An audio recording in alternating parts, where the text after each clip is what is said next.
દરિયા જેટલી ચિંતા હોય, આભ કદાચ માથે તૂટી પડ્યું હોય, દરિયા જેટલા દુઃખ કદાચ જીવનમાં આવી પડ્યા હોય, પણ આ વાત ક્યારેય ભૂલશો નહીં, હું અનાથ નહીં, હું ભગવાન સ્વામી નારાયણનો ભગત છું.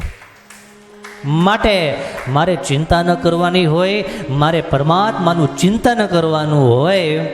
2-5 કદાચ દુઃખના દાડા હોય એ આજ છે ને કાલ નથી.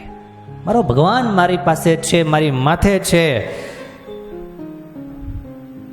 ધાયરા છે ગિરિવર ધારે, મારે માથે ભગવાન બિરાજમાન છે. માટે મારે ચિંતા ન કરવાની હોય. ભગવાન સૌ સારાવાના કરશે. ભગવાનનો થયો છું, માટે ભગવાન મારું ધ્યાન રાખે છે અને એ જ મારું ધ્યાન રાખશે. જો હું ચિંતા કરવા લાગી જઈશ તો ભગવાન ચિંતા કરવાનું બંધ કરી દેશે, અને હું ભગવાનનું ચિંતન કરીશ તો ભગવાન મારે માટે જ છે. આ ખુમારીની વાત હૃદયમાં બરાબર બેસાડી દઈએ. ગમે તેવા સંઘર્ષમાં પણ ભગવાન એને માર્ગદર્શન આપે છે. ગમે તેવા સંઘર્ષમાં પણ પરમાત્મા એને ઉગારી લે છે, પણ ભરોસો ભીતરનો સુદ્રઢ હોવો જોઈએ.